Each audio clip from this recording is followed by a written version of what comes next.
sahabat yang terkasih di dalam Kristus Yesus. Selamat bertemu kembali dalam renungan di balik layar Rebal. Hari ini kita akan menyelami kisah seorang perempuan luar biasa dalam Alkitab.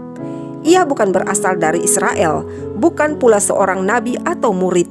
Ia adalah seorang ratu asing, tetapi kisahnya menjadi begitu penting sehingga Yesus sendiri menyebutnya dalam Perjanjian Baru. Dialah Ratu Syeba. Kisahnya bukan hanya tentang perjalanan diplomasi, juga bukan sekedar pertukaran hadiah antar kerajaan, tetapi lebih dari itu. Kisah Ratu Syeba adalah kerinduan hati seorang manusia untuk mencari kebenaran yang sejati. Mari masuk ke kedalaman Rebal saat ini. Ratu Syeba, pencari hikmat yang sejati. Mari menghadap Tuhan dalam doa sebelum melangkah ke perenungan. Mari berdoa. Bapa yang Maha Kasih, kami datang kepadamu dengan hati yang rindu akan kebenaran-Mu. Bukalah telinga rohani kami untuk mendengar firman-Mu, dan bukalah mata rohani kami untuk melihat kemuliaan-Mu. Ajari kami seperti Ratu Syeba yang tidak puas dengan hanya mendengar kabar, tetapi mau datang langsung kepadamu. Biarlah renungan ini menyalakan api iman kami, menggugah hati kami, dan membakar semangat kami untuk terus mencintai Engkau lebih dalam lagi. Dalam nama Yesus Kristus kami berdoa. Amin.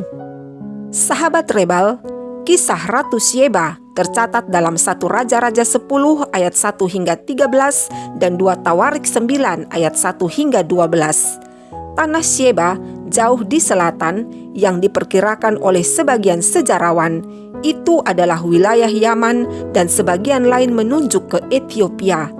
Ratu Syeba menempuh ribuan kilometer. Gurun pasir luas, panas terik dan bahaya perampok menghadang. Namun kerinduan hatinya lebih besar daripada rasa lelah tubuhnya. Ia mendengar kabar tentang hikmat Salomo, tapi ia tidak mau puas dengan cerita. Ia ingin melihat sendiri, ia ingin menguji, ia ingin mendengar dengan telinganya, melihat dengan matanya, dan mengalami dengan hatinya. Dan ketika akhirnya ia bertemu dengan Salomo, ia menemukan bahwa kenyataannya jauh lebih besar daripada semua kabar yang pernah ia dengar. Sehingga ia berkata, seperti yang tertulis dalam 1 Raja-Raja 10 ayat 6 hingga ayat 7. Dan ia berkata kepada raja, "Benar juga kabar yang kudengar di negeriku tentang engkau dan tentang hikmat-Mu. Tetapi aku tidak percaya perkataan-perkataan itu sampai aku datang dan melihatnya dengan mataku sendiri. Sungguh setengahnya pun belum diberitahukan kepadaku. Dalam hal hikmat dan kemakmuran engkau melebihi kabar yang kudengar." Sahabat, berapa banyak orang hari ini yang hanya puas mendengar kabar tentang Yesus? Mereka tahu cerita tentang Yesus dari sekolah minggu, dari khotbah, dari media sosial, dan dari tradisi. Tetapi mereka tidak pernah sungguh-sungguh datang kepada Yesus. Ratu Syeba tidak puas dengan kabar. Ia mencari kebenaran. Ia rela mengorbankan waktu, tenaga, harta, bahkan kenyamanan untuk bertemu dengan sumber hikmat itu. Dan Yesus sendiri menyinggung kisah ini dalam Injil Matius 12 ayat 42. Pada waktu penghakiman, ratu dari selatan itu akan bangkit bersama angkatan ini dan ia akan menghukumnya juga. Sebab ratu ini datang dari ujung bumi untuk mendengar hikmat Salomo, dan sesungguhnya yang ada di sini lebih daripada Salomo. Dari ayat ini, Yesus sedang berkata bahwa kalau seorang ratu asing rela datang dari ujung bumi untuk mencari hikmat Salomo, mengapa kita yang sudah bersama-sama dengan Yesus, Sang Hikmat Allah, tidak mau datang kepadanya? Kisah Ratu Syeba ini menantang kita dalam 3 hal. Yang pertama, haus akan kebenaran. Ratu Syeba tidak datang untuk liburan, tidak juga hanya untuk sekedar berdiplomasi. Ia datang karena haus akan kebenaran.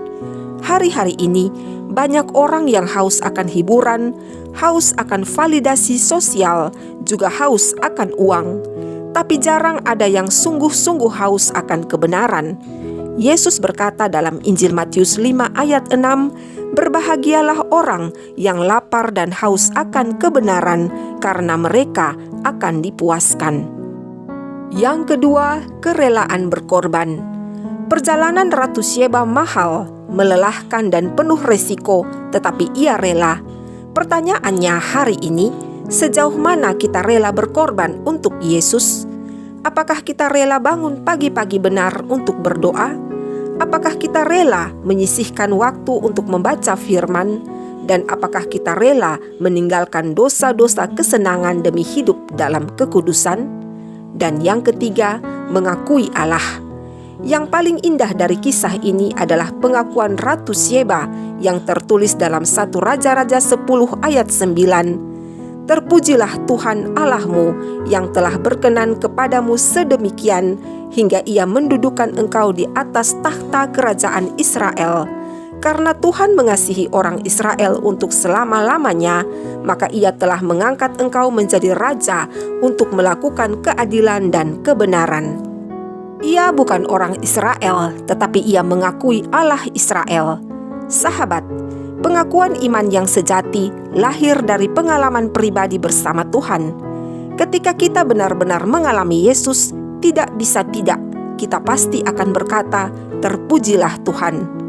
Bayangkanlah seorang perempuan asing, ratu yang punya segalanya, kekayaan, kekuasaan, kemegahan, tetapi hatinya masih kosong, masih haus, masih mencari. Ia rela menempuh ribuan kilometer untuk mencari hikmat.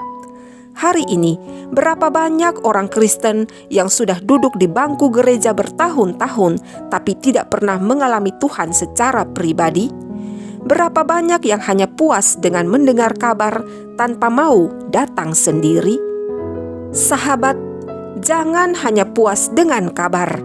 Jangan hanya puas dengan kisah, dan jangan hanya puas dengan sekedar mendengar, tetapi datanglah langsung kepada Yesus, karena dialah sang hikmat yang sejati.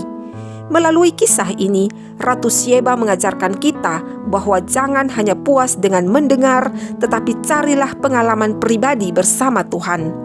Jangan biarkan harta, kedudukan, atau kenyamanan menghalangi kita mencari kebenaran, dan jangan lupa mengakui Tuhan sebagai sumber hikmat sejati. Jika Ratu Syeba rela menempuh perjalanan ribuan kilometer untuk mencari hikmat Salomo, betapa lebih lagi kita seharusnya mencari Yesus Kristus, sang sumber hikmat kehidupan yang sejati. Mari bersyukur untuk firman ini. Mari berdoa. Bapa yang Maha Kasih, terima kasih untuk kisah Ratu Syeba yang tidak puas hanya mendengar tentang Engkau. Ajari kami untuk datang langsung kepadamu, mencintaimu dengan segenap hati, dan menjadikan Engkau sebagai sumber hikmat yang sejati dalam hidup kami. Biarlah hati kami terus bersemangat untuk mengikuti Engkau setiap hari. Dalam nama Yesus Kristus kami berdoa. Amin. Sahabat Rebal terkasih, jika renungan ini memberkati hidupmu, maka berbagilah kepada orang-orang yang kamu kasihi, agar semakin banyak orang yang rindu mencari Yesus. Sampai jumpa pada renungan di balik layar dengan kisah yang lain. Tuhan Yesus memberkati. Shalom.